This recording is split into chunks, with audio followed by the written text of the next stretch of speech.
What's good, friends list, episode 99 of the Gamecast coming at you.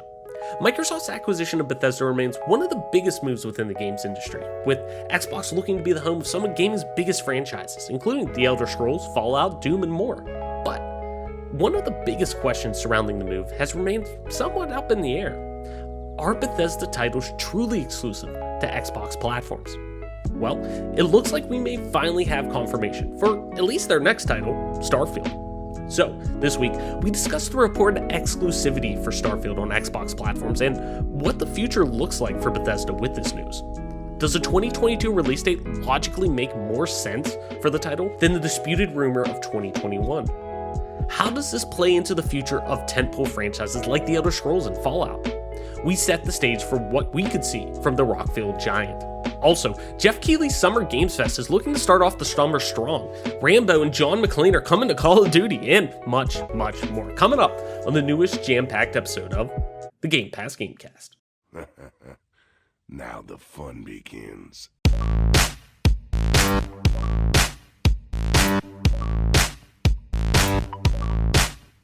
Budget. Stop! You violated the law.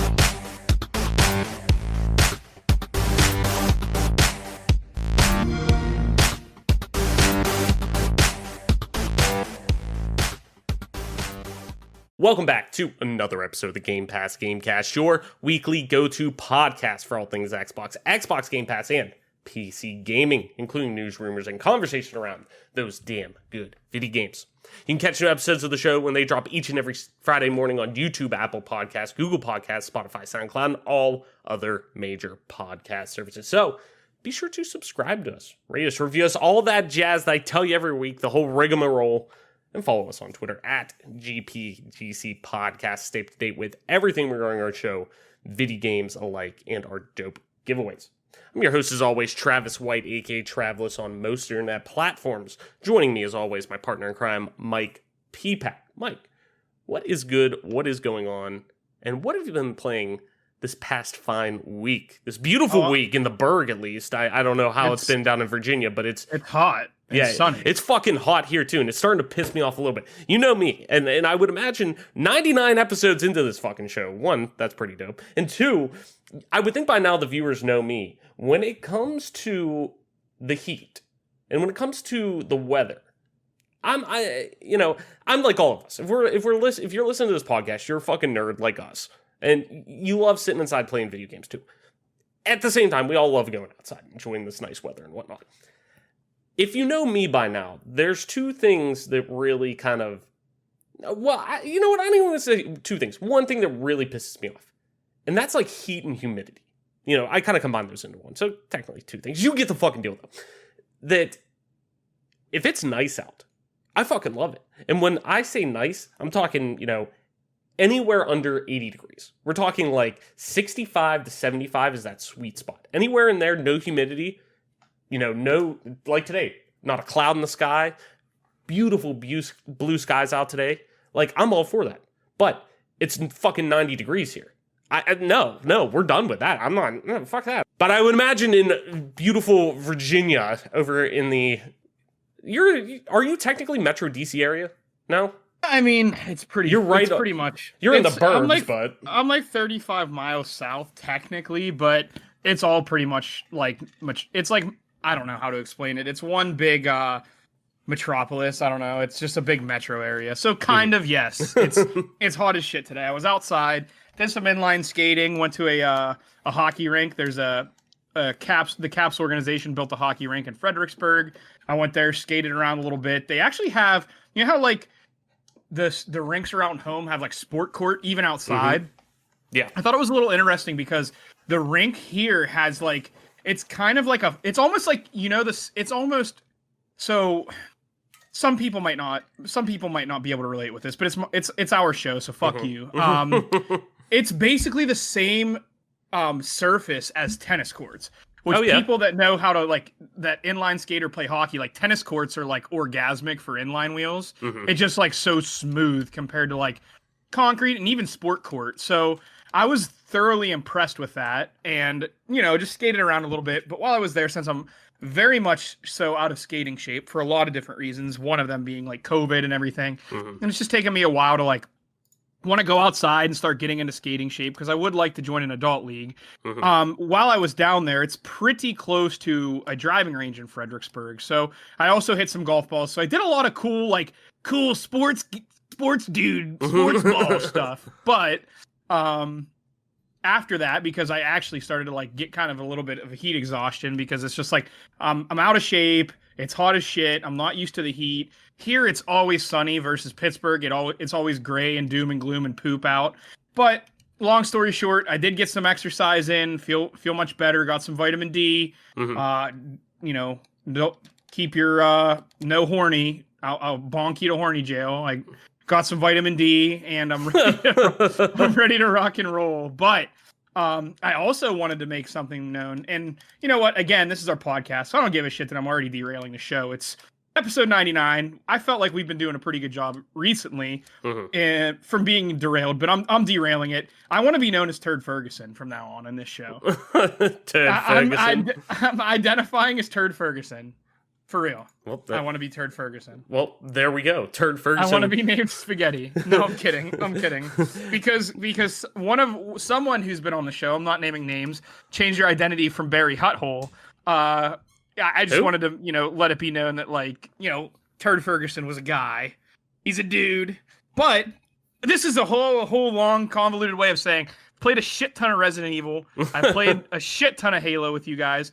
I played some MLB The Show. I actually played some FIFA with my brother last night. And a little bit of NHL 94 Rewind. So since it's on Game Pass, and I love NHL 94, I used to have it for Sega when I was a kid.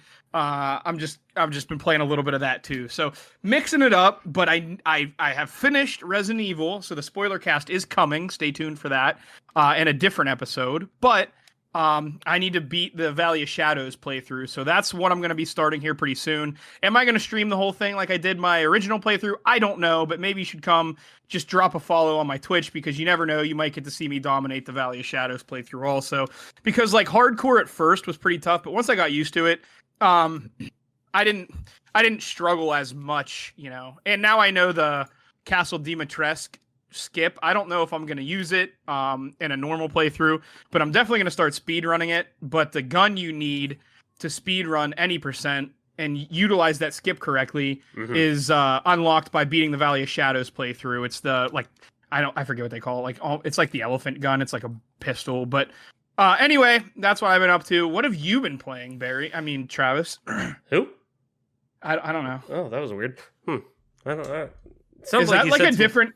Is that like an alternate universe that like kind of taps in every once in a while to our universe? Yeah, it's like the metaverse shit that's going to be happening in the Marvel movies now. It's going down that rabbit hole.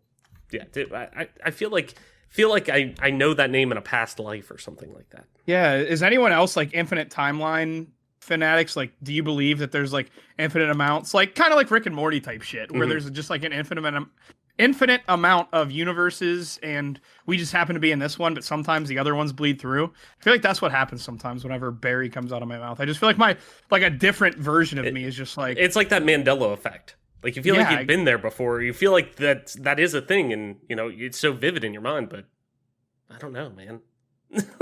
Anyways. Like thinking that Chick-fil-A is spelled C-H-I-C-K, not C-H-I-K. Right. Well, also, too... The damn cows in the ads they had always like misspelled chicken. They're like, eat more chicken. Like, yeah, so maybe they like maybe big brain plays by Chick-fil-A to actually self-inflict Mandela effect on their fanatics. Yeah, think about it, won't you? Anyways, trying to steer this train back on the tracks a little bit. Not that I dislike letting it off the rails, because you know me, I always will fuck with that. Yeah, who let me conduct this train? Really. Anyways, though, my end. Video games. Played a decent amount of them. It's the thing that the past couple of weeks, like, anytime that I've been trying to game that I'm like, I have this day clear, that's what I'm going to do. I'm going to sit down and just game all day. Ends up being the days that, like, I barely get to play. And then the days that I'm like, I'm not going to have any time to play, end up being the days that, like, I actually do have a lot of time to play. So I've been playing, obviously, like you said, we've been playing a lot of MCC recently, just kind of jumping into, like, big team battle, playlists and things like that, just to like fuck around and dick around. It's just been a blast. Kind of dipping my toe back into a handful of different things. My fiance and I are still playing It Takes Two. Hopefully going to potentially beat that tonight. Just because it's a game, obviously, that we can only play together because it's co-op, and I'm playing that with her, and I'm, not wanting to progress, obviously. Not that I really can, but you get the picture. So we've only been, I only play it when she wants to play, type of thing. So if it was up to me, I probably would have had this done 2 weeks ago, at least. But it is fucking fantastic. I can't get over how good that game is, how polished that game is. But I don't know why I'm surprised, because Hazel 8 and Joseph Fares are just fucking incredible with what they do and the talent that's at that studio. And I love that there are more and more EA originals popping up and bringing incredibly talented indie developers to the forefront, whether that be, hey, we are backing this by, obviously EA Origins is publishing it, or EA is publishing the title, but it's not getting the same, they don't hold it and produce it in the same way that you would see a traditional EA title, which I think is a positive, but it's still backing that in an EA fashion in terms of, marketing and whatnot. It's really, really great to see studios like Hazelight be able to get the full, the full brunt of being able to, be marketed and whatnot as a AAA game, but have the creative freedom to do incredibly dope shit like they do. So by all means, play It Takes Two. It's fucking fantastic. But I'm trying to think what else I've really been playing. I know I dipped my toe back into Monster Hunter World to kind of, feel things out. Like I said, I've been trying to figure out what that next game is I kind of want to dip my toe into. I'm also kind of in that like range now that like, Resident Evil, roll credits on that. Going to definitely go back and play through that, obviously, again, like I do all Resident Evil games. But I kind of want to tick some things off of my backlog, especially now since we're going to have a little bit before like a next game releases and whatnot. So we'll have a little bit of time, but I'm definitely going to kind of focus on that. I think kind of ticking some things off my backlog. I want, like I said before on previous episodes, I want to go and finish, Outer Wilds. I want to go through and finish like Dishonored 2. I never finished. Get back into playing, even though it's, when I say backlog, this is a, live service game, but like Destiny 2, get back into that. Check out the new season that they have going on right now. Same with like games like ESO. I've been wanting to get back in. I've wanted to try Final Fantasy 14. So it's like, there's a lot of stuff that I've really... You know what else we haven't played yet? What's that? And it just dawned on me. We have not played the new like Apex game mode. We haven't. And what's funny? I actually, for some reason, I uninstalled Apex the other day. Oh, it was because I was trying to... Or what did I install? I reinstalled something and I was just like, we haven't played Apex in a while. Like, realistically, I have gig internet. I could re-download it at any time. But I uninstalled it thinking like, we haven't played it in a while. Like, whatever, it'll be a while. And then I knew once I uninstalled that, I was like, watch, I'm going to get like an invite. Hey, let's play Apex. Let's try out that new mode. So it's funny you say that because I was literally just thinking about that. But yeah, another thing that I want to, like, there's a ton of stuff. And that's what sucks about like literally what we do and really just being a gamer in 2021 and being a fan of the medium, that there's just way too much fucking shit to play. Like good shit. Before it was like, when we were younger, there was such a more limited range of what we had access to and what we could play and what we wanted to play and things like that. The scope was much smaller in general with games, but like now there's so much just stuff that like I look at my Steam library and I look at my, not to mention on my Xbox on Game Pass and stuff like that. It's like, there's just so much fucking stuff that I'm like, yeah, I would want to try that out. Yeah, I want to play that. Oh, I never played that. Like I never played Hollow Knight. I want to play Hollow Knight. I have it on Steam. It got gifted to me a while ago by somebody, like, because I never played Hollow Knight, and they're like, "You're fucking missing out. Please play Hollow Knight." So, like, you better get on it too, because before you know it, and this kind of gets me all hot and bothered, and maybe potentially wanting some more vitamin D in my life. Hot. Diablo 2 Resurrected is going to be coming Oh out, my god! before you know it. So it's like, and that's game over. That's the end of my life. That's game over. Plus, speaking of Blizzard, Overwatch's anniversary event's going on right now, and you know me, that's like the crack pipe for me. So I'm gonna jump back in there and try to get skins and shit like that. So I digress. I could sit here and talk about that shit all day, but we got a lot of shit to go over today, Mike. I probably even drug it on too long, but we have a huge show to go over. A lot of big news. We really only have one big topic to talk about today, so Button Mash is kind of filled to the brim because there was a lot of stuff that I did want to touch on in there. So let's just kick right into it, Mike. If you're new to the show, Button Mash is where we go over our quick hit news articles and news topics to get you set up for the week that was this past week in the world of video games, specifically Xbox and PC. So let's kick it over to Button Mash before we get into our big topic of the week here. And of course, we're starting out with The Outer Worlds, a game that Adam Marsh and I loved very much. That has now reached over 3 million units sold to date. So shout out to Obsidian Entertainment over there, one of the newer Xbox studios now over there. But The Outer Worlds now, 3 million units sold to date. That's up from 2.5 million as of this time last year, with the recent bump driven by the launch of Murder on Arandos, the DLC, the newest one that just came out. I think I said that right, but I digress. Square Enix has announced that Outriders, that we're talking about, sales here again, has surpassed 3.5 million unique players worldwide in its first month, alongside revealing what fixes are coming to its next patch. There was no further data given, though, as to how the players were split between those who purchased the game versus those who played via Xbox Game Pass, though, which I'd be really interested to see, considering that game launch day and date with Game Pass. A big one here, Jeff Keighley's Summer Games Fest returns next month, and it sounds like it'll start with a bang. Keighley is promising, quote, a memorable month of announcements and updates, beginning with a world premiere showcase featuring more than a dozen game world premieres and announcement, as well as previews of what to expect from affiliated publishers' own live streams in the following weeks. More than 30 publishers are taking part in Summer Games Fest this year, including some big names that haven't been announced for E3. Among them are PlayStation, Blizzard Entertainment, Devolver Digital, and Electronic Arts, which will also be running its own EA Play Live event in July. Also taking part in Summer Games Fest are Epic Games, 2K, Amazon Games, Capcom, Sega, Warner Brothers Games, Ubisoft, and Xbox, of course. Summer Games Fest opening takes place just 2 days before the start of E3 on June 10th at 2 p.m. Eastern. Along with all of the game reveals, Kickoff Live will feature a performance from Weezer and a Day of the Devs Indie Showcase. Summer Games Fest's own programming stream will be on Facebook. Will stream on Facebook, Twitch, Twitter, YouTube, and other platforms. But the publisher-run streams might not be as broadly available. So make sure to keep up to date. Follow all of the major publishers out there to see if their own specific events are going to be carried through there or their own, server and whatnot, which I'm sure they will go through their own YouTube, Twitch channels, yada yada. You get the deal. But anyways, 2K's upcoming NFL arcade game has been delayed. Originally set to release this year, 2K announced that its upcoming Untitled NFL arcade game has been pushed out of fiscal year 2022.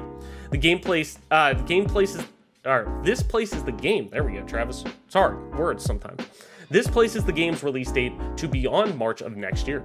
Quote, while we are very excited to once again be working with the NFL and the NFLPA, our first title under these new partnerships is no longer expected to be releasing during fiscal year 2022, a statement from 2K reads. Quote, 2K will have more to share on their plans for our football offerings going forward. Here we go, Mike. Call of Duty has confirmed that Rambo and John McClane, our two 80s action heroes, will be joining Call of Duty Warzone, Black Ops Cold War multiplayer, and Call of Duty Mobile as part of the mid-season update. Both characters will be available across all 3 currently active Call of Duty games starting on May 19th, so if you're listening to this now, go pick them up. So they are available. Sylvester Stallone broke. You know what? Between Mortal Kombat and this game, like, what the fuck is going on? I kind of was thinking that, but then at the same time, and from what I remember, I think it was on his own volition, but at the same time, that could be false. But I could have swore I heard that he turned down the role of Rocky in Creed 3 that's coming out. Like, he didn't want to. He stepped back, or it was like a mutual thing. I don't know. Like, I don't think he left kicking and screaming type of thing. I think with Rocky alone, he's set for life. Not to mention he's also now Rambo's been in Mortal Kombat 11, so like he's making money off of that. Yeah, I think he's. So wait. I know this is a video game show, but Rocky is not going to be in Creed 3. No, I'm pretty sure. Actually, I'm gonna look that up right now. I can't even be bothered to watch it now. I thought Creed 2 was really good. I thought Creed 1 was pretty good also. I really liked where they were going with it, but I can't be bothered to watch it if old Sly himself isn't going to be in it. Yeah, here we go. And this is from Michael B. Jordan. He in an interview with IGN. Here, quote: "I think that Sly let it be known that he wasn't coming back for this one, but I think his essence and his spirit. They're always going to be a little bit of Rocky with Adonis. So it sounds like he was like, hey, I'm done after 2. Like I'm good, type of thing. Like you carry on this legacy. I'm good. I don't want to do another one. So." From what it sounds like, but it is funny when I typed in Creed 3 Rocky, the first recommendation that comes up on Google is Creed 3 Rocky dies. So there we go. But yeah, it's but yeah, I don't think he's strapped for cash. He has a lot of I'm sure he owns a lot of his character rights. I have to, or he gets a large fucking rip from all of them, I would imagine. But anyways, so John McClane, star of the Die Hard series with Bruce Willis. John McClane? Or McClane, I'm sorry. John McClane, star of the Die Hard series with Bruce Willis, is a cop who finds himself in a deadly hostage situation on Nakatomi Plaza. Meanwhile, Rambo, the hero played in the movies by Sylvester Stallone, is a double-cross special force who has to go off the grid to get revenge. Both characters are 80s icons that went on to launch 2 highly successful action franchises way before superheroes took over the cinemas. So if you aren't like us, no, granted, we're not 80s babies, but we're very old enough to remember that what, Rambo and Die Hard was, and the whole debate around Die Hard being a Christmas movie and all. We are of that era to know who they are and whatnot. And to me, this is the most asinine, ridiculous thing in the best way possible to happen. And I will be definitely getting back into playing Warzone and fucking at least zombies or whatever, to get in there and get those skins, because that is ridiculous. I will pay for that. I will pay for fucking Rambo and fucking John McClane. Easily. You get my money, Activision. They're targeting boomers. They are. Well, we are kind of boomers at this point. We are kind of boomers. We're inching closer to it. Anyways, The Ascent, a cyberpunk looter shooter coming to Xbox and PC, will be released on July 29th, and it will come to Xbox Game Pass at launch. Coming to the Xbox Series X and S, Xbox One, and PC, the game can be pre-ordered now for $29.99, and that's USD at least. Microsoft has officially closed a loophole. This kind of sucks though, because I was even thinking about taking advantage of this. Has closed a loophole that was allowing current Xbox Game Pass Ultimate users to extend their membership at a discounted rate by subscribing to EA Play. The original loophole involved buying an EA Play 1-year membership, which would auto-convert to 4 months of Game Pass Ultimate if you were currently an Ultimate member. You can still convert EA Play to Game Pass Ultimate, but now it will only equate to an extra 2 months rather than 4, effectively bringing EA Play conversion into the same price bracket as Ultimate, $14.99 USD per month. Mass Effect Legendary Edition project director Mac Walters has confirmed that Mass Effect 3's multiplayer could be added to the collection in the future if demand is great enough. In an interview with CNET, Walters said that he would never say no to Mass Effect 3's multiplayer making a return after its omission in the Legendary Edition. Quote, "I would never say no to that. We want to see what kind of reception the Legendary Edition gets and what the demand for the multiplayer is," Walter said. "And then we'll ask ourselves if we have the resources and time to bring up to the quality level we want and fans want," end quote. And finally, Monster Hunter World continues its reign as Capcom's biggest game ever, having passed 17 million sales worldwide. as part of its highlights from the latest fiscal year, Capcom has revealed that Monster Hunter has surpassed 17 million sales across all formats, while the sequel Monster Hunter Rises approaches 5 million itself on Nintendo Switch alone. Capcom also, too, keep on your calendars, has announced a Monster Hunter digital event on May 26th, so we may see some Monster Hunter World news there. I'm not sure. I would imagine it's probably more Rises focused, considering that's the newest one out, but Monster Hunter World in general being Capcom's biggest game and still being ongoing and whatnot, I wouldn't be shocked if we did see something there. So, anyways, Mike, before we get into our big topic for this week, anything you want to run back on Button Mash? I feel like I've taken up enough time in this show. I've talked a lot. Mike, you seem to it's forget. It's our show. So you seem to forget the creed that is written, our mission statement. It's basically, fuck it, it's our show. We can talk about whatever we want. The only thing I want to say is if you are into ghost hunting at all, and this isn't a part of the Button Mash series, but if you are into ghost hunting at all, you should watch Zach Bagans lose his mind when he tells a ghost to fight him and then it throws a brick at him. He's like, oh, I'm getting out of here. Yes, yeah, you should watch that when a poltergeist does it. But long story short, Phasmophobia has been getting a ton of love from its developer. I don't think that the dev thought it was going to become as popular as it was, so he's been working on it a ton. There's been a lot of fixes, there's been a lot of adjustments made. The ghosts are a lot smarter. They gradually gain speed constantly when chasing you, so you can't just loop it, because like on jail or especially Asylum, you could literally just run away from the ghost and it would never kill you unless it was a revenant. But long story short, there is going to be new ghosts being introduced into the game. I'm sure there's going to be new maps coming up. So definitely tap into Phasmophobia if you haven't given it a shot yet. It's getting better and better all the time. And I thoroughly spent a lot of time, close to 60 or so hours on the game. And even though I did get a little bit bored of it, now that there's a ton of updates coming, I'm going to be diving back into that. So all the Button Mash, super cool, but I just wanted to give Phasmophobia a quick shout out. I know it's an Xbox show, rah, but just tap into it on PC if you have it. I mean, there's nothing wrong with that. Phasmophobia is awesome. And a game, yet another, fucking add it to the list. Add to the list of more shit I want to kind of get back into playing. Hell, I reinstalled Valorant the other night. And granted, you already made fun of me for that, but, there's just too much good shit to play. I'm fucking tired of it. How dare people put out good stuff that I want to invest in? Is there too much good shit, or is it all average piles of dog shit? I wouldn't say that now.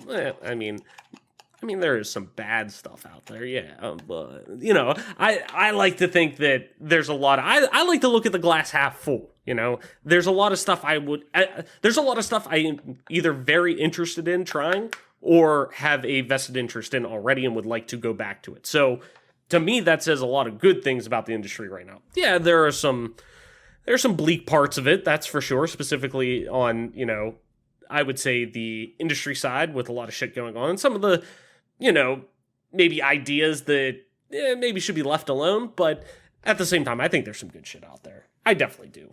But anyways. Where's the Creed video game? I mean, there was a Rocky video game. There was, Xbox. PSVR. Granted, once again, I know we're an Xbox show, but Xbox doesn't have VR. So if you want to do console VR, you got to do it on PlayStation. But they do have, and I think it's on PC actually as well. But what is it? Creed VR game. No, I'm curious. But I remember it reviewing relatively well. Yeah, it has a 9 out of 10 on Steam. Creed Rise to Glory. So there you go. If you want to play a VR game of Creed, it's got a lot of 5-star reviews. So there you go. Go play Creed. It's on PSVR, and I believe it is it's on Steam. So there you go. You can play it on Oculus. You can play it on Vive, all that shit. So go there. Play that. Anyways, though, Mike, let's head into normally I say our big topics of the week, but we got one big topic because it is quite fucking hefty. I'll give it that. We got a hefty topic this week.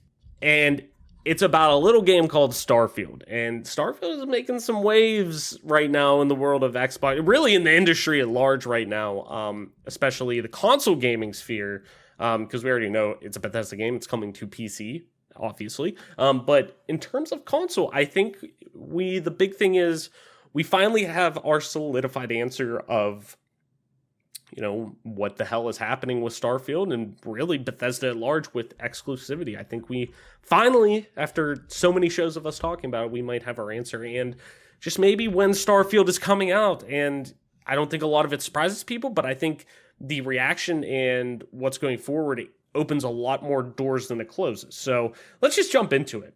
So I kind of got a two-parter here to kind of set the stage for this. First part here, coming from Paul Tassi over on Forbes, that multiple reports say Starfield is not coming to Xbox in 2021. Like I said, Paul Tassi over on Forbes, link in the description as always. That's it. I'm never buying another Bethesda game again. Damn it! All right. There's been a persistent, somewhat odd rumor that Bethesda's Starfield is secretly, quote, almost done. And though we've seen nothing but a title card for it, that Microsoft is about to spring a surprise reveal of the game this summer with a release date in fall 2021. Now, pushing back against those rumors, multiple credible journalists have refuted that report stemmed in this case from a YouTuber, Luke Stevenson, who claims that Starfield has been, quote, pretty much done since last September, and it would arrive this year. This was immediately refuted by Bloomberg's Jason Schreier, who explained that this is not happening and why this is not happening, because Bethesda didn't even start on Starfield in full until later than people think due to Fallout 76. And this is the quoting the tweet from Jason earlier. Quote, rumors like this keep floating around, but Starfield is nowhere near done, according to several people familiar with its development. It'll be at E3, but the planned release date, I've heard, is way later than most people expect. Sharing this so that folks keep their expectations in check. What people might not realize is that the bulk of Bethesda game studios, including the Maryland office, the Rockville one, the main central Bethesda Game Studios studio, was working on Fallout 76 until it launched. Starfield's team was very small until 2019. Rumors that the game was planned for 2020 or far into production then are just not true. This was also repeated by The Verge's Tom Warren and Game Informer's Liana Rupert, among others who have heard the same thing as Schreier, and this is Liana's tweet as well. Quote, once more, with feeling, Starfield is not coming out this year, guys. That rumor is false. So following that up, don't boycott Bethesda, boycott Jason Schreier because he's the bearer of bad news. Yeah, don't shoot don't shoot us. We're just the messenger right now. But kind of what set this whole thing off, this whole conversation now about Starfield again. Not that there's been a lot of conversation. It's one of the most anticipated games, AAA games that is coming out within the near future, and it's the first, Bethesda Game Studios single player experience that we've gotten since, Fallout 4. So it's a big deal and a lot of people are excited. But one of the, really that kind of kicked off this new conversation around, or this most recent conversation around Starfield, really was a tweet that Jeff Grubb from VentureBeat put out. And he actually wrote an article following that up to kind of, set the stage and kind of, air out everything that he said. So his article was titled Why Starfield Won't Be on PS5. And like I said, this kind of gives us confirmation of, what's going on here. So as always, like I said, link in the description. Microsoft has no plans to release Bethesda's upcoming space role-playing adventure Starfield on Sony's competing PlayStation 5 console. That shouldn't surprise too many people after Xbox boss Phil Spencer said in March that Microsoft acquired Bethesda to add exclusives to Xbox Game Pass. But I've separately confirmed that this situation applies to Starfield through sources familiar with the decision. But some people keep asking about Starfield on PS5 because they don't have insight into Microsoft's reasoning. While Sony or Nintendo would certainly keep new acquisitions locked to their platforms, Microsoft and Xbox has a history of playing nice. Minecraft, for example, is still getting full support on PlayStation and Nintendo platforms. Microsoft even released the new Minecraft Dungeons game on PlayStation 5 and Switch. So why wouldn't Microsoft do the same with Bethesda's games? The difference is that Minecraft is a platform, Microsoft is as well, but Minecraft is a platform unto itself with millions of active players and in-game transactions. And it's platforms like that thrive when it's available everywhere. I've asked Xbox for a statement, and I'll update this story if the company decides to comment, which they haven't provided a comment at this time yet, at least of this morning when I was putting the run of show together.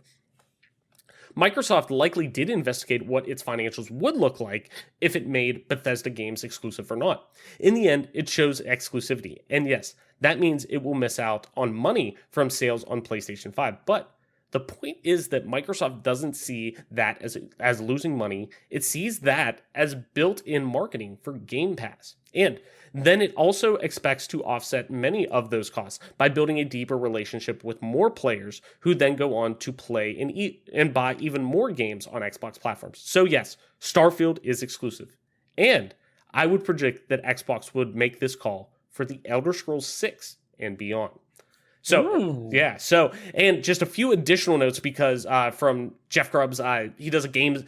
His big thing last year with the when Jeff Keighley first started the Summer Games Fest, Jeff started kind of putting together all the things he heard and whatnot, and kind of keeping people updated, because a lot of people were in the dark last summer about with so many things shifting because of COVID and whatnot, that he had his thing called Summer Games Mess that he would do that kind of updated people on the schedule and whatnot. That has now evolved into his own YouTube and Twitch show that he does, kind of like podcast centric, where he takes questions from, readers and whatnot and kind of goes through them. But some notes that I kind of pulled from his most recent one that he did regarding this, just to kind of give some people a little more context, kind of stemming around E3 more, though.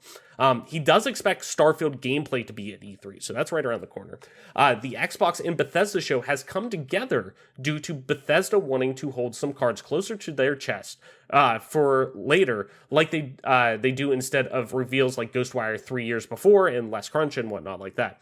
He wouldn't expect a ton, though. Starfield, one new game, could be, his guess could be Omen, which has been one of the games that has been floating around and rumored to be worked on over within the Bethesda umbrella, and maybe something else. He's less hopeful for Wolfenstein 3 later this year or early next year, though. And this was also, on top of that, with Bethesda now being kind of merged into Microsoft for their E3 presentation, this was also confirmed by Xbox Game Studios' Matt Booty in a recent interview with a French publication, which he touched on the following. The joint Microsoft and Bethesda conference is a go. That's a for sure thing.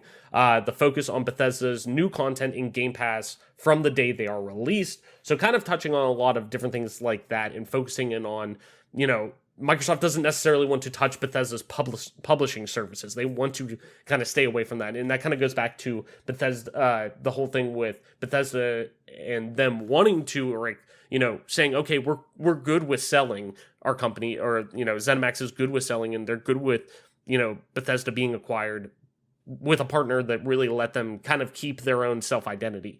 And that was a big thing with Microsoft saying, they came out saying, we want to let Bethesda be Bethesda. So it doesn't, Matt kind of, reinforces that, saying, hey, we don't want to impose on that. We still want to have that. But on top of that too, Microsoft doesn't want its studios to create games based on what might work best on Game Pass and things like that. So he kind of touches on a lot of different things. It's in French. If you can go over there, use Google Translate, you can pull some good stuff from there. And then on top of that, the last thing that I kind of want to pull from Jeff's Games Mess show before we kind of dive into everything, because I know there's a lot, but he did say and kind of set the stage on this on his Games Mess show, saying Xbox's 2022 looks, quote, pretty good. Starfield, maybe Omen, some surprises. He thinks that they will really hit their stride in 2023, though, with a big drop, 2024 even bigger. 4 to 5 massive AAA titles in a year. All of this stuff is in addition to third parties, obviously, and then also ID at Xbox. He thinks if you like where Game Pass is now, you'll love it even more in 2022 and 2023. And then by 2024, it's just going to be like, wow. So it's just going to he's basically saying it's just going to keep getting better and better. He does think there will eventually be a price increase, but mostly due to inflation, not by,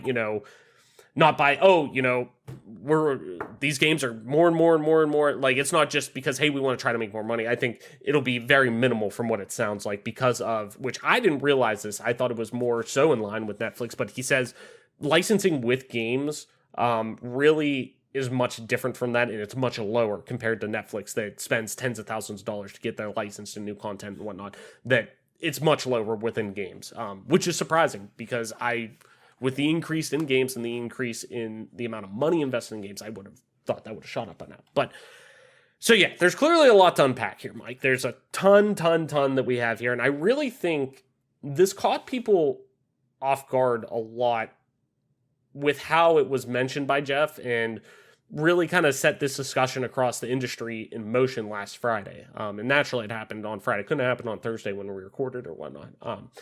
But I don't think really necessarily any of this is a surprise to people, though.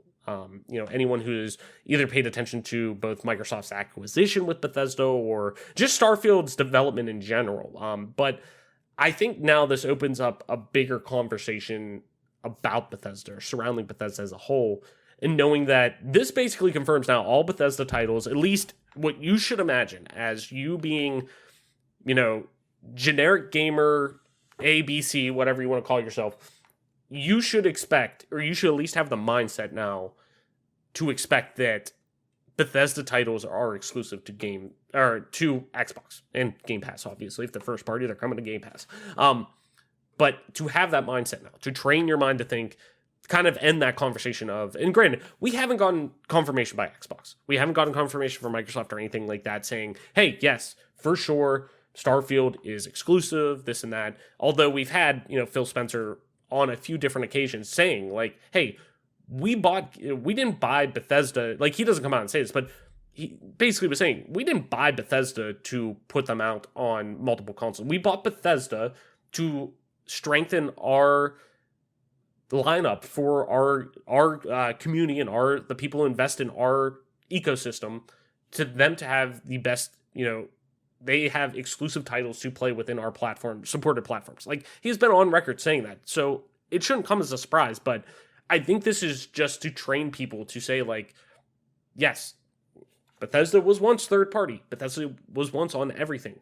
That is not the case anymore. And that's, there's a whole conversation we could have about exclusivity. I think if you listen to the show, or you have been listening to the show for a long time, kind of our stance on exclusivity. Like, it's kind of great, but at the same time, we're kind of more so, hey, I want everyone to be able to play everything. I don't want gatekeeping. I don't like that, So, like, it is what it is kind of thing on my end with it all. But in general, though, like, we should be training ourselves to now know that, hey, if it's supported by Xbox, the platform supported by Xbox, whether that be console with the Series X, S, One, whatever, and I'm sure the One will fade out here eventually, but PC, mobile, via cloud, like, expect that to be where to find Bethesda games now. Don't expect it necessarily to be on a PlayStation platform, first and foremost, at least. So, I said a few months ago that really Starfield would be the indicator, I think, to see where this goes. And if that ends up being exclusive, well, that's a pretty good, we have a pretty good indicator for the future. So first off, Mike, let's just kind of look at this broadly. Let's start just with Starfield, because that's a game I'm very excited for. I have a feeling you're very excited for, us being both huge Bethesda fans. So what are your hype levels for Starfield? We barely really know anything about it since its official reveal. Holy hell, that's almost 3 years ago now. And all we've gotten, all we've gotten is a splash logo for the most part, and a 30-second teaser. Although, did get me hyped because I am a Bethesda stan, like, I will admit that. But, so, yeah, we've barely seen anything. And, that's not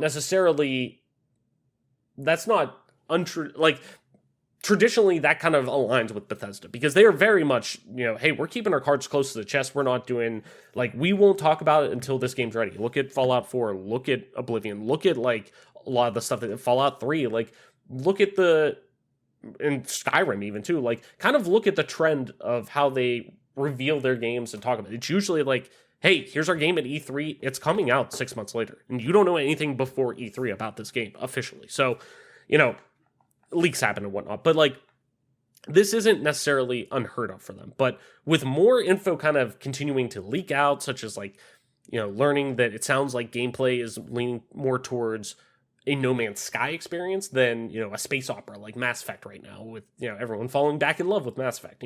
It's going to traditionally kind of stray away from that, from what it sounds like. We don't know for sure yet, but from what leaks and some of the images we've seen kind of leak out, it sounds like that's going to be the direction. So where do your interests kind of currently lie with Bethesda Studios' next title? Where are you at right now with Starfield, Mike? Yeah, it's really hard to I mean, am I excited? Absolutely. I'm thrilled about it. I'm a little bit concerned just because I don't know that much about it. Like, to be honest, Hmm. Fallout 4 was I thought it was good.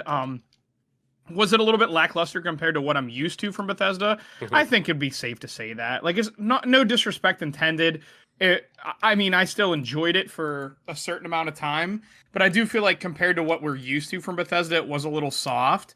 And then obviously with the kind of poopy launch that Fallout 74 had, there are reasons to be concerned because, quite frankly, their track record has gone down. Like, it's not just insta buys so much anymore. Like, it's still probably an instant buy, don't get me wrong, and I'm Hmm. still gonna buy it probably day one and play it.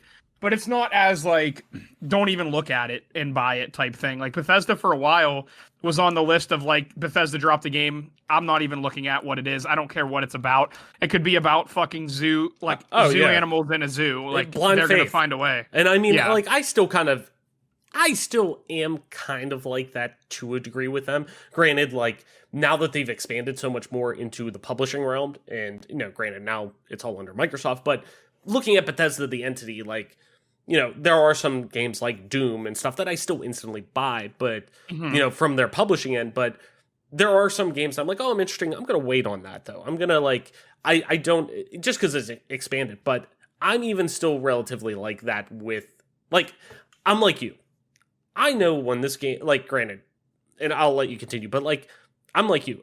Any Bethesda game before 76, really, instant buy. Like, and I have my recessions with, Fallout 4, but I think I enjoyed it a little more than you did. I know Adams enjoyed it a lot more than both of us have. But, and I'll let you continue, but it was at one point, I mean, Bethesda really was instant, like, no hesitation, just buy it now. No, I didn't mean to interrupt you though. No, you're good. No, you're good. I was just letting you finish. No, I agree, and I have my hype levels kind of under control, but I think it's one of those things where, like, as soon as I start seeing like footage from the game and stuff, I'm probably gonna get out of control with it. So right now, because it's like it's one of those things that I've been rewatching Entourage, and it's one of those things where, like, if like I guess it's probably a little different than an Entourage reference where it's like if there's no money, there's no movie type thing. Mm-hmm. Like, clearly there's money being spent, so there's a game coming. But until I actually see like a trailer, like I'm not putting that much credence into it. So with everything being said, like, I'm obviously thrilled. I don't know how I feel about the No Man's Sky, because I do feel like whenever Bethesda gives you a somewhat streamlined experience, that's when they're at their best. Like, I still think Oblivion was better than Skyrim, because even though there might have been, like, there was unlimited side quests, they were so repetitive in Skyrim that it was, like, kind of useless in my opinion. Where Oblivion, they still had a very linear progression, but because they did a linear progression with the main storyline, they could do linear progressions with multiple other storylines and made it so great that once you got through it all, was there anything to be done? Maybe not, but you're talking about going through the Mages Guild, going through the Fighters Guild, going through the Thieves Guild, going through the Dark Brotherhood, going through the main quest, going through the arena. Like, then they had the add-ons, and it's like there was so much to be done there that, like, I didn't mind it being linear. So I do feel like Bethesda is at its best when they're doing a linear type experience, because even like Fallout 3 and Fallout New Vegas, even though it was a published thing with Fallout New Vegas, I do feel like, with them being as linear as they were spectacular. But again, I think the new generation is going to be good to Bethesda, because with Fallout 4, it's very possible that they might have been trying to do a little bit too much, and there's nothing wrong with that. But I'm just excited to see what they're able to do with the next gen, hardware and everything, and what they're able to put out. I would say right now, my hype level is probably a 5 out of 10, and I know that's a bit low for someone who is, self-admittedly a Bethesda fanboy. But it's one of those things where, like, with Elder Scrolls 6, my hype level is like a 2, because all we've seen is like a little, like, theatrical announcement, and with theatrical announcements, you just saw you saw a CG teaser, if you even want to call it and that. Like, I mean, and it's not even, and I'm sure the game's gonna look nothing like that. So it's like we literally saw if you want to, like, we saw a high-end GIF of that game. Basically, yes.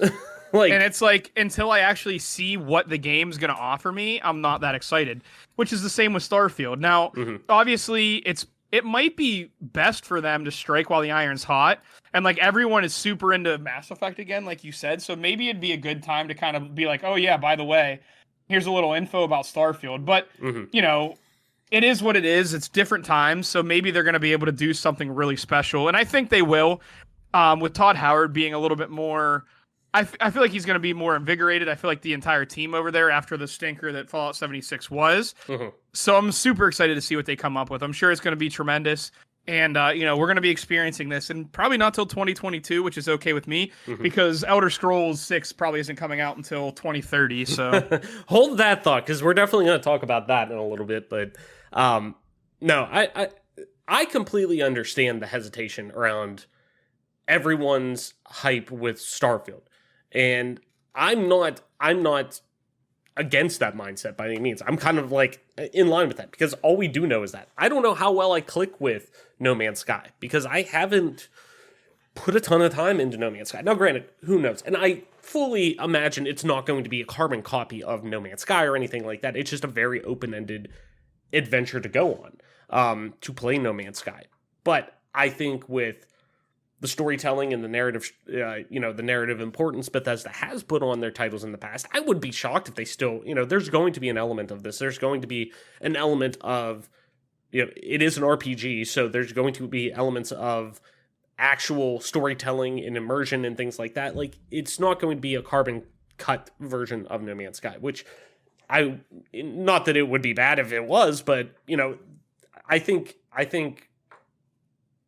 for as much memingness that goes on with Todd Howard, he's a brilliant fucking mind when it comes to creativity within games. And that shouldn't be necessarily thrown to the fore, or that shouldn't be pushed away. That this is an idea that they've been sitting on for a long time. They've been wanting to make this game for a long time. They've been trying to figure out a way to, do it right and do it at the right time. And I think it's kind of almost like Bungie with Destiny. Obviously in a different, much different stratosphere, I'm sure, in terms of what this game actually is, but you get the point. They've been wanting to make this title because they've been not boxed in.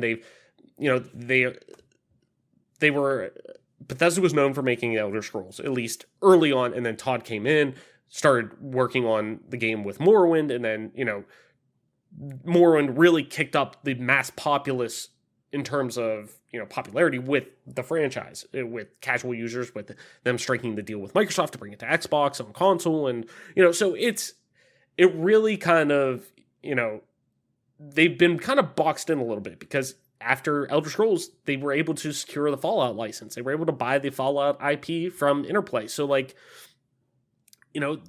Todd always wanted to make a Fallout game. He's on record saying that. Like, he loves Fallout. He was always a big fan of it. God, that'd be amazing to be able to do it. They looked into it. Hey, we're able to get it because, Interplay went defunct. Cool. Let's scrounge it up. Let's grab it up. So they wanted to obviously use that. So it's like one of those things that they never really had the chance for it. So, like, I'm totally excited just to see, and granted, I'm one of those people that I love just seeing, whether it's with movies, whether it's games, with entertainment in terms of really the art that comes along with it. I'm one of those people. I'm more open and susceptible to just trying different things and seeing people's takes. Like, I'm one of those people.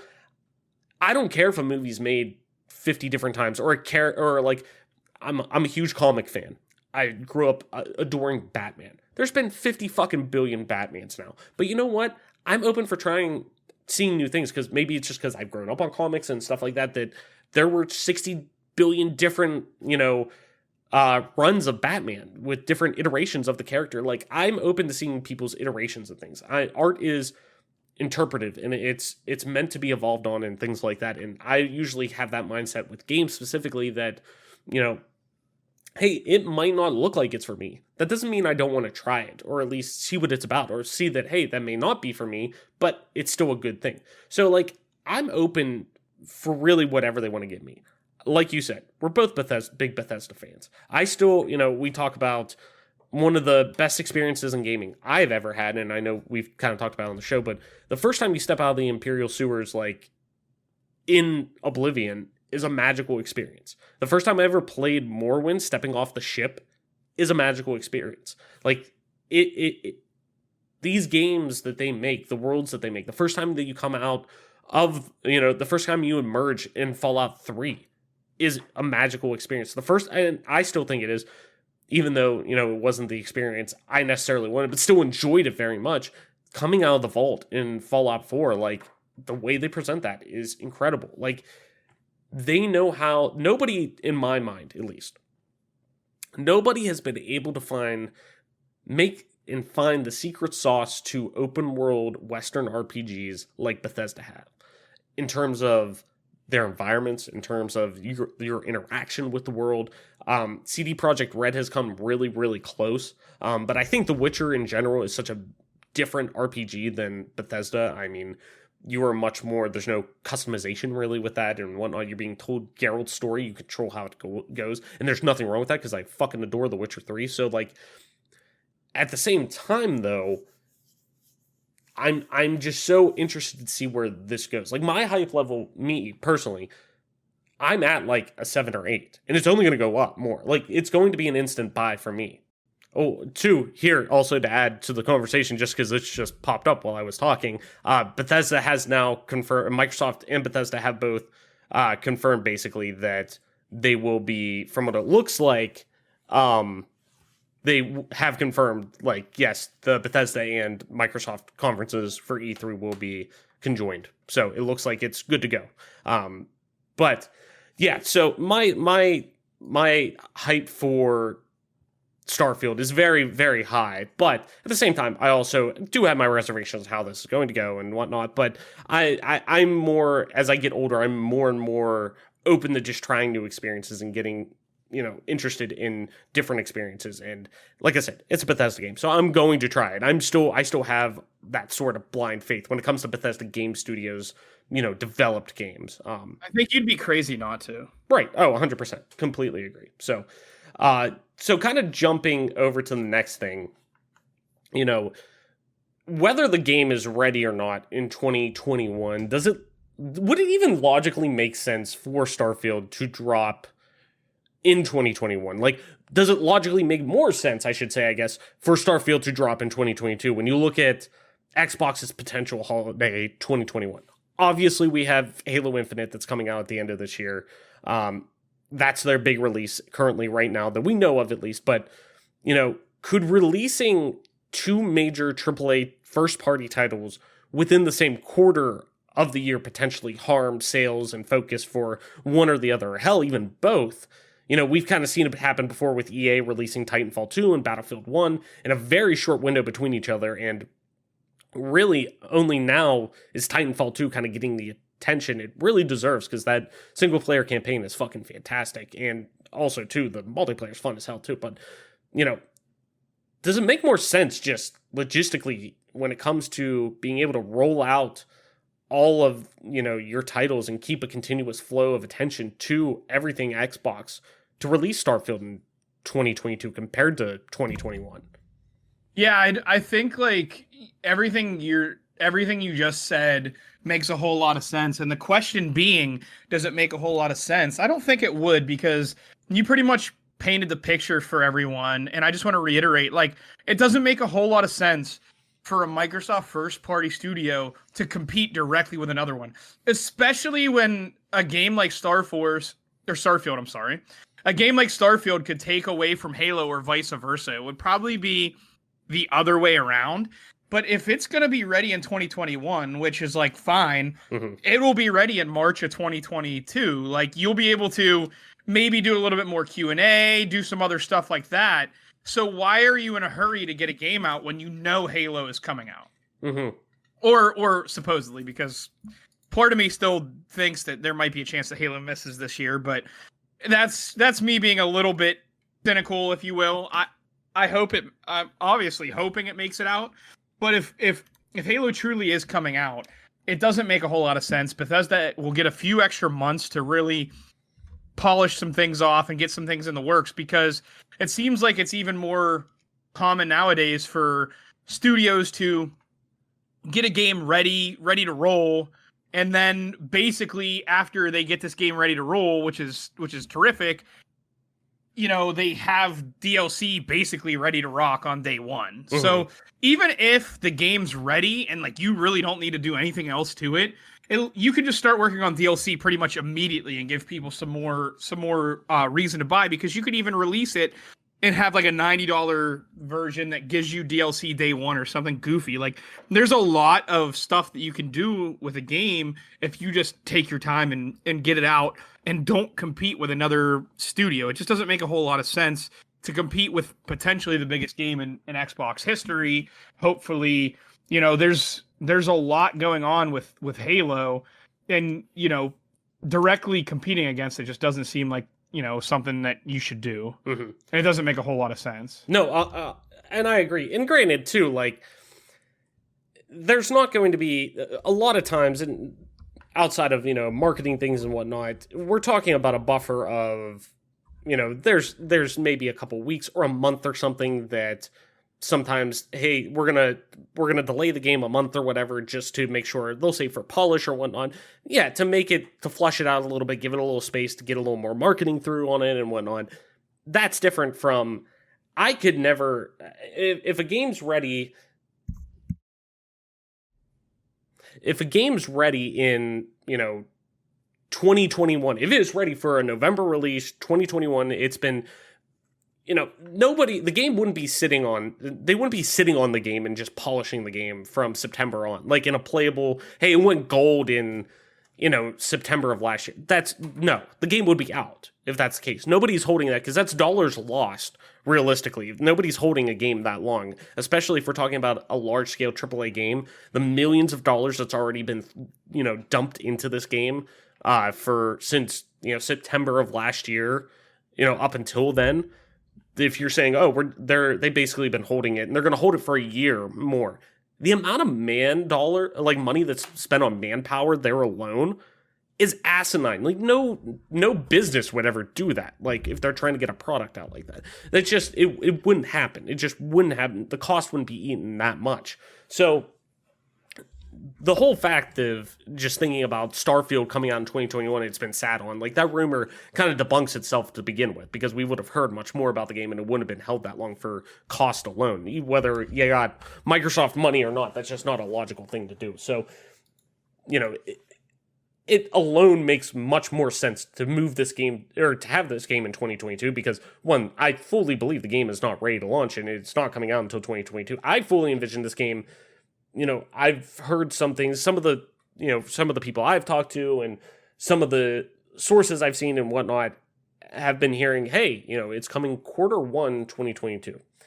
I personally don't know about that. I wouldn't be shocked, you know, hey, if we get, or within the first half of 2022. Hey, cool. I wouldn't be shocked with that completely. I wouldn't be caught off guard, be like, oh my God, like, you know, if it comes out then. But at the same time, I kind of see this game being maybe that tentpole franchise or that tentpole release for Microsoft, you know, maybe of, you know, Q4, like I don't think it would go to Q4, but, you know, if we see a release in that September to November range of that year. Why not? You know, that could be their big holiday title. That wouldn't shock me. I mean, look at a lot of the previous titles that we've seen from Bethesda come out around that. So it's like, I wouldn't be shocked if we saw that then. At the same time, though, you know, sure, that's, you know, I wouldn't be shocked if they came out and said, you know, they're showing it, you know, at E3 and they're saying, hey, you know, I fully expect they're going to put a blanket 2022 on this. So in general, this makes much more sense because, too, like I was kind of saying in the question alone, we've seen cannibalization, and we already know how much importance is put on Halo Infinite succeeding, just with the Halo brand in general, and Microsoft too needing that to hit for their tentpole franchise. Like, Halo has enough of an uphill battle to climb right now as it is. So anything getting in its way, like this game, you know, needing already to go to 2022 helps it a ton, and I think helps Starfield as well, because this being that first big, realistically, this will be the first big title to come out of the expansion of Microsoft and Xbox Game Studios, the new future of Xbox Game Studios. Starfield will be that first big one, because we fully already expected, Halo, with a new Halo coming from, and really we've been now seeing this game for 3+ years, so it's like, nobody's shocked by that. Nobody's shocked by Halo coming out or anything like that, but Starfield will really, it looks like, be that first true game that we see from the new vision of what Xbox gaming is in Xbox Game Studios. So having that have its own breadth and space is, I think, paramount. Not necessarily it's a Bethesda game, people will play it and whatnot, and the PC community will eat it up, and, there's nothing wrong with that. But to me, for the console side, it's pivotal for this game to have its space to breathe, to be able to, especially a new IP too. That needs all the space it needs. But so, Mike, kind of moving on a little bit. While I don't think it really comes to a surprise as many, and we kind of touched upon it already while talking about it and whatnot, but I kind of want to dig a little deeper into it and kind of get your thoughts on it. I don't think it really comes to as a surprise to many, but it is interesting to see Xbox engulf Bethesda into their E3 presser to a degree, considering how adamant both parties really seemed to be into Bethesda remaining, quote unquote, themselves, if you want to call them that, having their identity as a developer and publisher, and, really kind of, I'm sure leaning off of the publishing end of that. Obviously now they're being published by Microsoft and whatnot, but having Bethesda as an identity and an umbrella term almost still, and kind of letting them still operate relatively unchanged. So, granted, we're dealing with a lot of, COVID after effects still in, so 2022, we may see a change. Who the hell knows? We may see that move away from, doing this joint venture if we go back to doing in-person E3 briefings or pressers or things like that, conferences in general. We may go back to seeing that, and who the hell knows? We may see Bethesda kind of stand on their own whatnot again. But Mike, do you think this is really an indicative move as to the direction, I guess, of Bethesda under Microsoft? Or does this format really just kind of fit the direction of Bethesda for the next year or so? The short term of Bethesda, this transitional phase, with the support kind of leading up to Starfield, and, that being really their only big focus coming up, at least from Bethesda proper, Bethesda Game Studios, I should say. What do you kind of think on that? Yeah, I think the thing that you should pay attention to a little bit more is something that we covered, when the acquisition first happened, which was what's going to happen when Bethesda gets to release games. Like, what's the vision like? Or is it going to be exclusive? What's the deal? And we kind of talked about it. We thought that a game like Starfield would almost certainly be exclusive, because what's the point of chunking out the money if you're not going to get some exclusives out of Bethesda? But we thought that the Elder Scrolls games probably wouldn't be exclusive, because they really haven't been. I mean, outside of Morrowind, but I think that's a little bit more indicative of the relationship than E3. I think Bethesda doesn't have a lot to show right now, because if Starfield was ready to rock, sure, maybe they'd be, maybe they'd be good to go and just do their own show because, Starfield's it. But it seems like Starfield's a little bit away yet. And with that all being considered, they don't have a whole lot to show off. So why would they even bother having their own show if, they don't have anything to show, basically, right? So I think that it just makes a whole lot of sense. I don't think it's too indicative of the relationship. I think, Starfield probably being exclusive, as well as the Elder Scrolls, is something maybe a little bit more indicative of what the relationship's going to be. But again, Microsoft didn't shell out big bucks for Bethesda to, let Sony get everything from them anyway. That's what I look at. And this isn't a situation with like the MLB, where the MLB's like basically flexing their muscle on Sony to say, hey, like, you can still be, it can still be developed by Sony Entertainment, but we got to get it on Xbox. We need a little bit more exposure because baseball's dying. So it needs to be, getting exposed to as many people as humanly possible. Whereas with Starfield and games like that, that's not necessarily an issue. So that's what I look at this relationship between the two. And that's what I think. I don't think it's necessarily the biggest deal in the world that Bethesda isn't having their own presser, especially if they don't have anything to show. Right, yeah. And I just think, a lot of people have been bringing up that I see, like, will this be, are we going to have that moment where, not, when the announcement of Bethesda being acquired by Microsoft and Xbox really was kind of, shown and announced, and kind of, the pomp and circumstance around it, it was a, Xbox slash Bethesda. It was shown as equals. It was shown as, which is great. And I think that's the clear move at that time to show. But a lot of people are bringing up, could this be the time we see them take a hard stance on, from a marketing standpoint and from a brand management standpoint of, they show that same type of thing, and then they show the Xbox, logo or word mark overtake the Bethesda part, and just show Bethesda being in that umbrella, of game studios. Like, there's no more, like, it's Bethesda Game Studios, and then just all of the regular, like, they all fit into there. And I don't think this is where we see that. And even with how this is kind of shown, I don't think, or like them doing a joint press conference and whatnot, I don't think this is shown, because we're still going to have, Ghostwire Tokyo and Deathloop. Those are still, as of right now, for at least a year, PlayStation 5 exclusives. So, like, on console, at least they'll be on PC, but console exclusives on PlayStation 5. And, Xbox and Microsoft are honoring that. They're honoring deals that Bethesda made before their acquisition. So, I don't think it's necessarily the right time to do that, but maybe next year, whenever there is more of a, I would imagine, I wouldn't be shocked if we go into E3 next year, or we leave E3 next year, I guess I should say, knowing more about Elder Scrolls 6. Maybe not much more, but we may. Like, I feel like that's when we're going to start to see more announcements of the future of Bethesda within Microsoft be known, in the vision of that end. And we may see, obviously, the seeds planted this year, but I still think they don't have a lot to necessarily they're ready to show yet this year, like you're saying. So what's the point of, having a press conference if you don't? Like, a few years ago, I think it was 2017 or 2016, one of the two, that they did pretty much a digital only event, where they didn't do the pomp and circumstance. They didn't have the whole, from going from the year before, where we had, pretty much a full press conference dedicated to in person that filled the hall for Fallout 4's reveal, like, to then go to, hey, we don't have a ton on the books this year. We're doing a digital event. It's a lot of DLC. It's a lot of, hey, we're updating you on how ESO is going, like things like that. And then they went back to in person.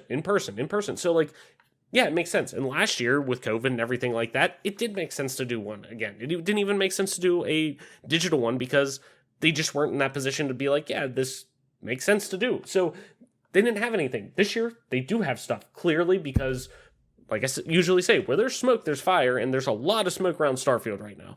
Clearly, they're getting ready to show that game. So, yeah, it makes sense to have E3 this year, and everything that Jeff is saying, and Jason as well is saying, like, that lines up to expectations. There's no point to, necessarily do your own. Now, next year, who knows? We may see that be lumped in, and we may see that eventual transition to just Bethesda being known as an Xbox brand, where right now they're still not, and that doesn't necessarily make sense. But maybe by next year we're trending in that direction. We're ready to, both parties are ready to kind of take that step, or maybe it's the year after, something like that. Who knows? And maybe next year it is, hey, we're gonna stick and have Bethesda do one more conference on their own, because they have a lot to talk about. They're ready to talk about Doom, the new Doom 3. They're ready to talk about Wolfenstein, Wolfenstein 3. They're ready to talk about Rage 3 or something like that. You get what I'm saying. But they're ready to, have that, and they're ready to talk about Ghostwire Tokyo. I'm sorry, I'm getting Deathloop and that mashed in. But Ghostwire Tokyo, they're ready to talk about that. And that's a PlayStation conversation. So, like, maybe it is best to have them separated from Microsoft this time around. So, yeah, it makes sense, because they don't have a lot to talk about right now. So, like, why would they? So, why rush it? It just logically, it feels right to do it this direction. I don't think that's indicative of the direction of Bethesda. Like, I think both parties are very adamant on that stance of, yes, they're going to be a Microsoft company, and eventually it is going to be, they're just a Xbox Game Studios. Like, they're just built into that. But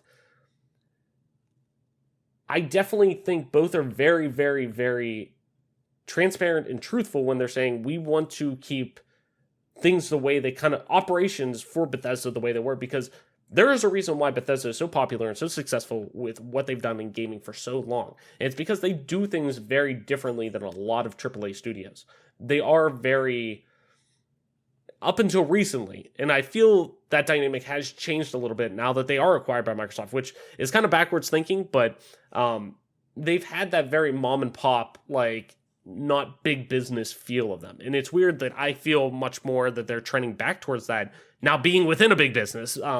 But I think because they're now not having to worry about, they don't have to worry ever about a game failing, a game not being popular enough. Like, for example, you know, we're not going to see we weren't going to probably see a Dishonored 3 for quite a long time, if at all, if they were still independent, or like quote unquote independent. You get what I'm saying, but they weren't owned by Microsoft or anything. And they were looking out, ZeniMax was looking out for their own bankroll, where, you know, Dishonored 2, while it was critically acclaimed and a lot of people like it, and I fucking love it, it didn't sell well. It did not sell well. So they had to worry about that. It's like, fuck, we probably can't do another Dishonored game. Now their deal with Microsoft, they can go back to worrying about not having to worry about financial decisions that impact creative decisions. Like, they can focus on those creative decisions again. So to me, like, I think both are very honest in their approach to this. That Microsoft says, yo, we acquired you for a reason. It's because of the way you conduct business and make the environment, you bring the people you brought in to, what's the word I'm looking for? Kind of like really hone in this environment of creativity, that there's a reason why your games are so successful and what you do is so successful. And it's because of the way you operate. And we don't want to change that. And Bethesda's like, cool, yeah, we're totally open to taking a fuck ton of money to make sure we never have to worry about any of our studios under our umbrella, you know, making sure that all their employees get paid and this and that, and they can fund all of the games they want to do for the most part. Like, but we also don't want to lose our identity. You know, if we can do that, yeah, hell yeah, you can take us. So I'm with you, Mike. I don't think this changes much. So kind of rounding out our conversation, obviously, you know, let's address, I guess, the elephant in the room, because I told you, hey, let's hold on, let's wait on that. You know, obviously, The Elder Scrolls 6 is one of the most anticipated games, arguably the most anticipated game announced in the industry right now. But obviously it's quite a ways off, as you were kind of alluding to. So something that really did stick out to me, though, from Jason Schreier's thread, I'm sorry, kind of zoned off there for a second, had a brain fart. Jason Schreier's thread, we mentioned earlier, that was true on production on Starfield, that it didn't begin until Fallout 76 development wrapped up, with Jason stating that, yeah, the main Rockville Bethesda game studio was more involved than many thought they were, with the Austin studio doing much of the heavy lifting, but Rockville studio being the main Bethesda game studio, like, being much more involved than a lot of people did, you know. So, and granted, there was a smaller team working on the foundation of Starfield during that time, you know. I imagine more pre-production, such as, you know, concepting and drafting and early modifications to the creation engine and the like, stuff like that, you know. But I'm curious as to what that says now about the production timeline for the next Elder Scrolls entry. You know, I'm very much in the camp of, hey, you know what? It'll be ready when it's ready. You know, granted, I've been waiting a long fucking time for this game. You've been waiting a long fucking time for this game, Mike. We've been chomping at the bit for a new Elder Scrolls experience, because there really is nothing that touches an Elder Scrolls RPG experience. It's truly one of a kind. And yeah, and it felt like Skyrim was a bit of like a cock tease, if you will. Like, it was good, but it wasn't quite. That's the thing with Skyrim. There's no shortchanging. It is a good video game. Like, there's no shortchanging saying, oh, it's just fucking horrible. No. It is a very good video game. There's a reason why when it's re-released all these times, people buy it up, because it is a good video game. But it was very much it very much moved away. It very much, you know, wanted to be the biggest RPG experience out there, that anybody who hasn't, even if you've never played an RPG experience, it wanted to lower that barrier to entry. Like there was a lot less RPG mechanics than we traditionally seen in there, which, annex some of the, fan base and whatnot. And like, yeah, I know you were saying, Mike, you were, obviously a little disappointed in that and, stuff that you did or whenever you first played Skyrim. So like, and that's understandable, but this is an experience with 6 that I think so many people are just chomping at the bit, ready to fucking play this game, man. So, I'm really curious to see what the timeline looks like for the next, one. But like I said, I'm in the camp of, hey, when it's ready, it's ready. I want the game to be the best possible, or I want it to be the vision for that game to be as fleshed out as possible. I don't want crunch or anything to get in the way. And I think Microsoft now being in that camp helps that they can have the space to do that. And they have the money too, if they want to try to get it out, to hire as much as they can really to get the ball rolling and do it in a timely fashion and in a polished fashion. But I'm very much in the camp of, hey, it's ready when it's ready, just as I am with Starfield. But, and while we have confirmation that there is obviously a team working on the Elder Scrolls 6, and at the very minimum, if you want to go back to the anniversary video that Bethesda put out for the Elder Scrolls, they do have some snippets of, character creation, and they were scanning the Skyrim grandma into the game. They were doing some working on some textures and stuff like that for some of the environments. Like, you can go in and actually see there is work being done on this game. It's not just a CG fucking JPEG that they put up there. We don't know what that team looks like though. So Mike, do you think now that it seems Starfield is entering its last, let's just say very conservatively, very conservatively, if I could spit it out, at least last 6 to 12 months of development, if not a little bit more, but the last, stretch of its development, let's say, do you think that team sizes have shifted yet? Do you think we've seen now that, Starfield is probably on the back end of its development? Have we seen more them start to load up for the Elder Scrolls 6? Have we seen them work in tandem? Has full development started on the next entry in the Elder Scrolls? Will it be another 4+ years until we see its release? Or with now the heavy lifting, with the retooling of the creation engine toolset and that modification being done, the heavy lifting on that done already for Starfield already, could we see it maybe within the next 2 to 3 years? More of a, Oblivion to Fallout 3 schedule of what that kind of looked like. How does the next, how does all this Microsoft money play into it with hiring, between Austin and Rockville and all these other subsidiaries that Bethesda Game Studios has? What do you think about all this, Mike? Yeah, I mean, I'm hopeful that the game comes out as soon as possible. I think that it's probably best served, like the studio is probably best served, obviously, to kind of finish up what they're currently working on before moving on to what's next. And I know that's a bit of a commonsensical thing, but I do think that some of the bigger studios get into this realm where, like, they have different teams working on different things, and they're always trying to, like, get more than one, like, there's always more than one iron in the fire, if you will. Mm-hmm. And I feel like that's a trap that some of the bigger studios run into, because it's like, we have all this money, all these resources, we have different teammates with different strengths, let's get these games out. Where Bethesda's one where, they clearly work on one thing, finish it up, and work on the next. And with all that being said, I think that, what they learn from developing Starfield, they can obviously hope to bring to Elder Scrolls 6. Like, I think that's one of the things that's a little bit underrated about working on one game at a time, is like some of the things that you employ in Starfield, while the game is going to be different, obviously because of the settings, there's things that you're going to develop in Starfield that you're going to probably bring over to Elder Scrolls 6. Mm-hmm. And there's things that you want to mess around with and see if it's even possible.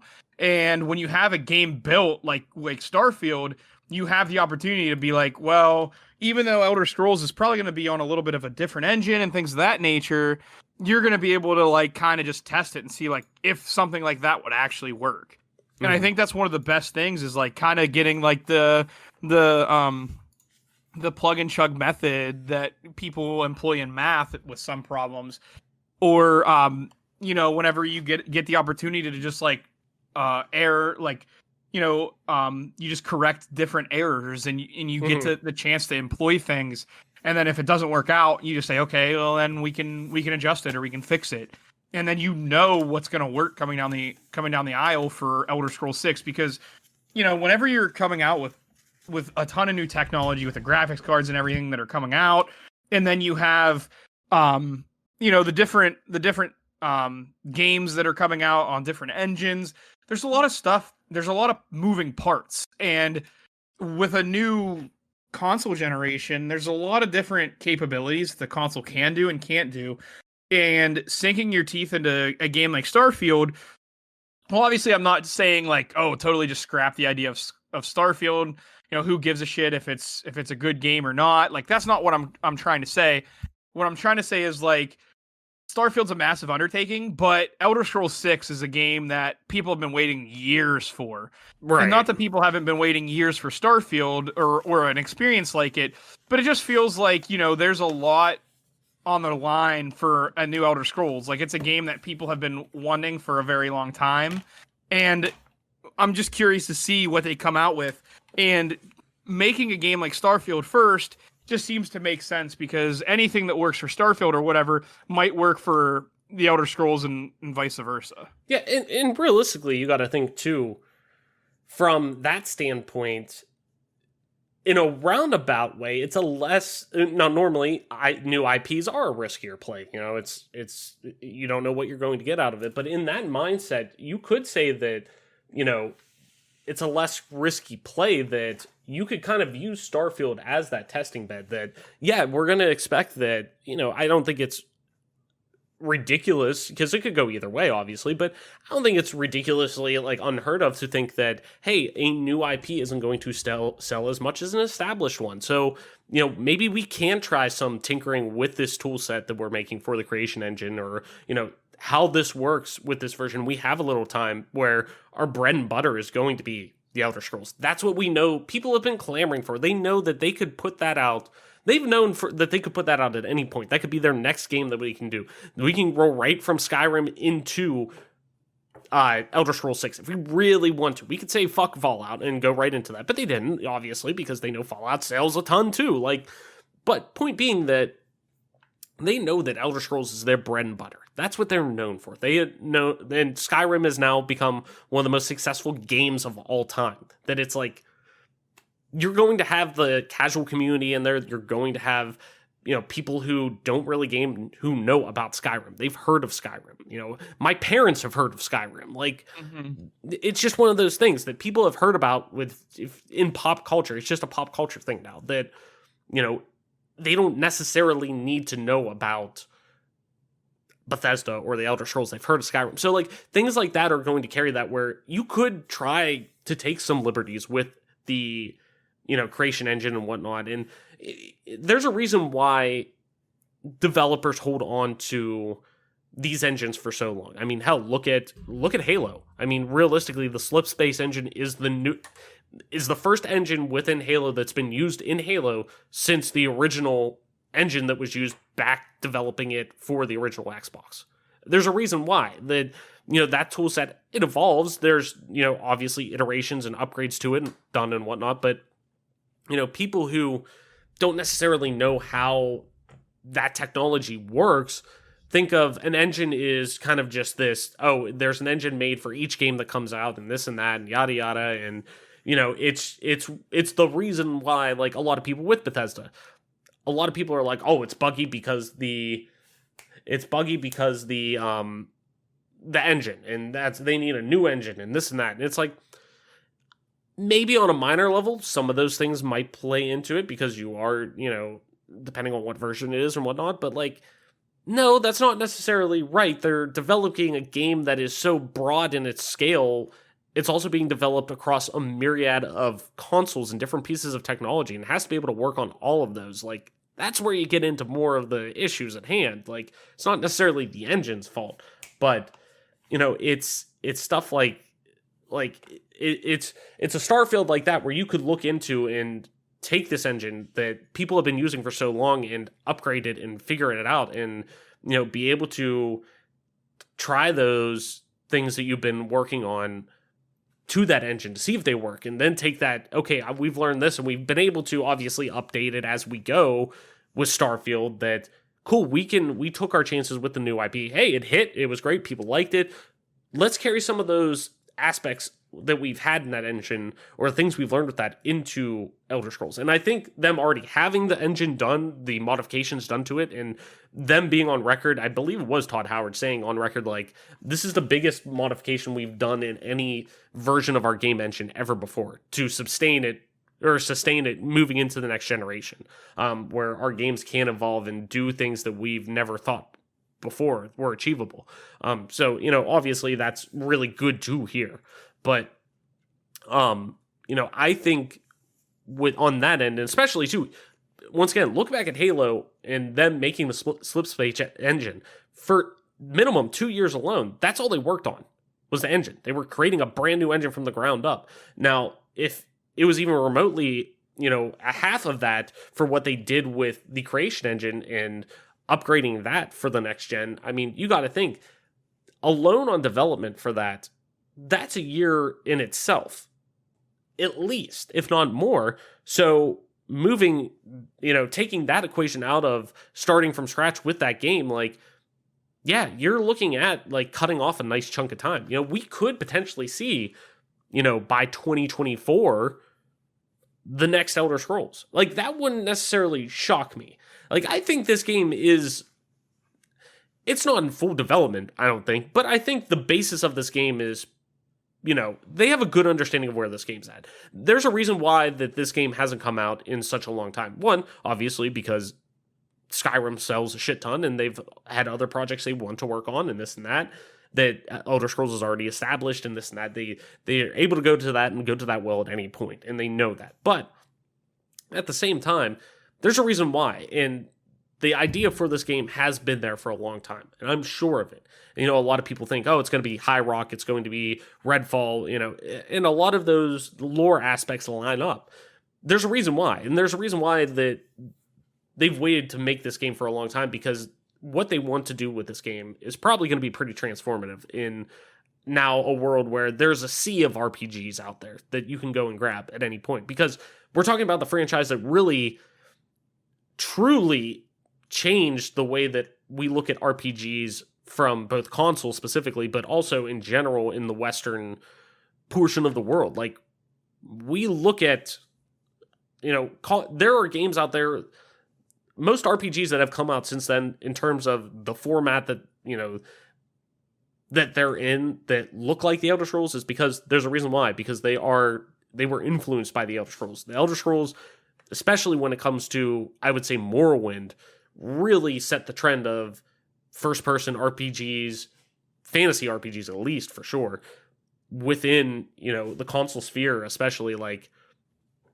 they set the trend. Everyone wanted to copy and have that success of Morrowind, and then obviously into Oblivion, and now clearly Skyrim, but especially Morrowind. I mean, that, to me, was the one that really kind of stood out, that was like, I saw so many people and so many developers wanting to get on that train and make RPG experiences like that influenced so much of where we are today, that I want to say that really, and even then, I would even dare to say Skyrim pushed that bar a little bit whenever it came out, because there wasn't an experience like Skyrim to that expansion and what it, environmentally and whatnot. But like, they're wanting to do that again, and I think they're wanting to do that kind of in a twofold with Starfield. But I think they want Elder Scrolls 6 to really be that pillar, and there's a reason why it's taking that long.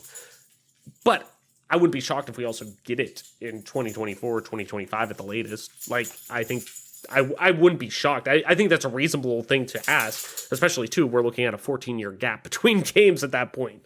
So, I wouldn't be shocked if we get it within there.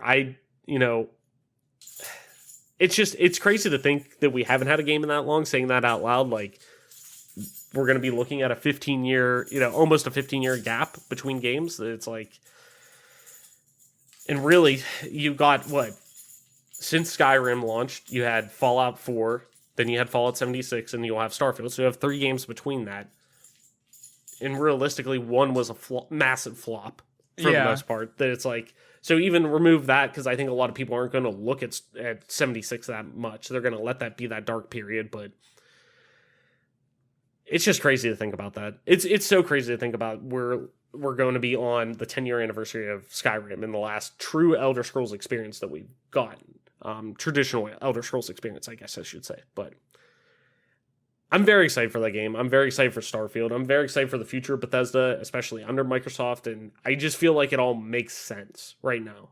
And I think let's put it this way. I'm the most excited I've been about Bethesda in quite a while, since probably the launch of, post-launch of 76. That I think we're going to see a change in direction for them a little bit in a positive way. And I think people are going to be really receptive to. I think we're going to see more creative things come out of there. And I think it's going to start with Starfield. And I think Starfield's going to catch a lot of people off guard, and be a good mirror of, hey, it's like No Man's Sky, but we're having a narrative. We're having the experience that we know in the detailed environments that we know from Bethesda, and we know to grow in love from them.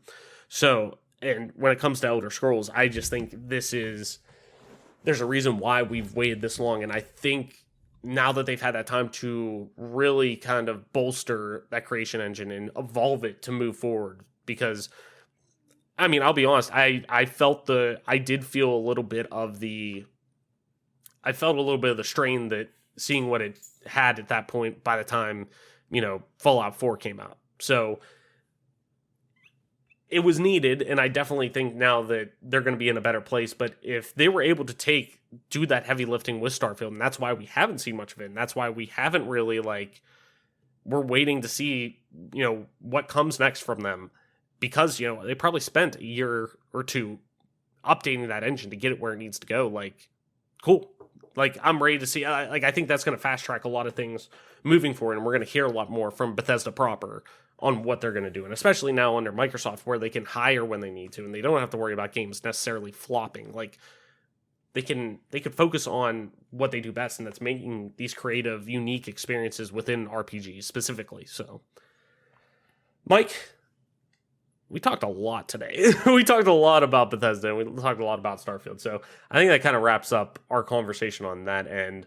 But before we do that, let's end the button mash before we wrap up the show for this week. And if you're new to the show, if you're a new time listener, button mash is where we propose one question at the end of each week of the show that we want to discuss with you. It could be as simple as, what's your favorite story beat in a game, or what have you been playing during quarantine, or could be a little more in depth as to why does this negative stigma around gaming still exist? And after answering it ourselves, we'll kick it over to you to tweet your responses to the question over on our Twitter at GPGC Podcast, and we'll read some of the following responses, or the responses the following week. You could also email us too, Aaron did for our question that we had last week. I'll get to it in a second, but you could do so at bonusaccessory@gmail.com. So, as I was saying, last week's question, what is a Bethesda franchise you were hoping to see thrive under Microsoft outside of Fallout and Elder Scrolls? And Aaron said, I'd love to see what the ceiling is for id Software, that is, home of Doom, can be under Microsoft. With how much of a heater they're on right now with Doom, I'd love to see where that franchise can continue to go. And hell, I'd love to potentially see an expansion of the studio to possibly have a separate team focus on a new IP, which would be pretty dope. So, Mike, this week's question, what's a game from your childhood, obviously we're focusing on Xbox and PC, that you loved, but now looking back on it, the critical reception now, you see, it was viewed as pretty bad. So, what's a game that you had, or that you loved growing up, that now you kind of look back on now, and it's you realize, oh, that was kind of critically panned, that nobody liked back then, but you're a kid and you just loved this game. Do you have any that come to mind? I mean, I guess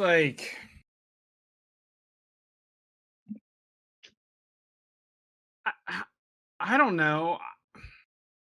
Maybe the first Shadowrun.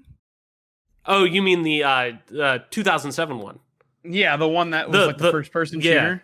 Dude, and I tried to. We've had this whole conversation, you, Adam, and I, and that I tried to find get that game working over Christmas. While I had some time off for the holidays, I don't know why, but I was God, I forgot that game was on PC, and for some reason, I loved that game. Like, I'm like you, I love that game. I remember playing, and I guarantee more people played that demo than the actual game, that having that free multiplayer demo available on Xbox Live, like, I remember putting so much time in that summer leading up to that game's launch, like, playing that demo, that it really, like, kind of was, like, to be honest, it was almost like Valorant before Valorant. Now, like, kind of thinking out loud, like, the concept It's like of a better version of it. like, it was a much more tactical experience than, you know, your traditional console shooter. Like, it very much leaned into Counter-Strike in many ways, especially with the economy, like having to buy perks and have to buy weapons and things like that and manage your money like you do, your team's money, I should say, like you do in Counter-Strike. Like, it stood out. But, like, yeah, looking back at it now, people are like, oh, that game sucked and this and that. I'm like, I don't know, man. I like the game. Yeah, the shooting wasn't super great and this and that, and it was a little floaty, like, now looking back on it, but, you know, I liked it, you know.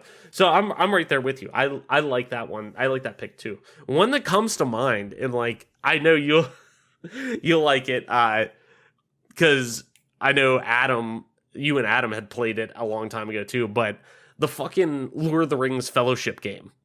Oh, the one for Xbox that sucked compared to, like, the PS version one or whatever? Oh, yeah. There were the ones, the, like, movie licensed ones were good. The Two Towers and Return of the King, the, like, slasher games, like, those were fucking fun.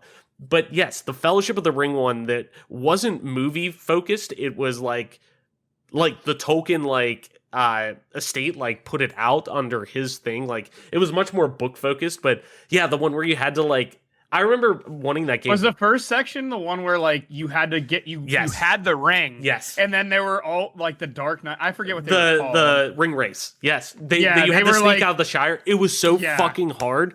Dude, I remember wanting that game so bad, getting getting stuck on that part, being like, this is impossible, where they're like, surrender the ring. Like, being like, infuriatingly hard to get past that. But I remember I finally got it past it, like, 4 months later, and then breezed through the rest of the game, because it was like, that was the hardest part of the game, and, like, I loved it after that. But I remember wanting to, as a kid, like, wanting to, like, beat my head against a wall trying to get past it. I'm like, but finally getting past it and enjoying it, because I loved Lord of the Rings and, like, wanted anything to do with Lord of the Rings. But yeah, that, looking back on it now, though, that game was god awful and horrible. But but yeah, like when I was, like, putting the show together, that was one of the first ones I kind of thought too. I was just like, God, that game was so bad. But I remember being a kid and being so, like, hyped that I got past that part and not realizing, no, that was just such a poorly designed part of the game. Like, there's a reason why it was reviewed pretty badly. Yeah, like, and that's the first part of the game that you experience is just absolute dog meat. That's a tough start. It is the straight Will Smith pain meme. Like, that is it. Anyways, though, Mike, I think that's going to do it for our episode this week. Why don't you tell people where they can find you on the interwebs to talk about all the nerdy stuff we talked about today, specifically Starfield and Bethesda and all that stuff we love about them. Where can people find you on the interwebs to talk about all that?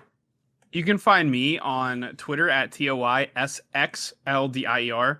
That's at Toy Soldier, and the second O is an X. Or you can find me on Twitch at MP_Toy Soldier. Nice. And as always, I am your host, Travis White, aka Travelus on most internet platforms, including at Travelus_ on Twitter. That's TRAVLESS_. You can also find me streaming time to time on twitch.tv/Travelus_, same as Twitter. And if you want to play some video games with me, you can do so over on Xbox Live at just regular old Travelus. That's TRAVLESS, no underscore.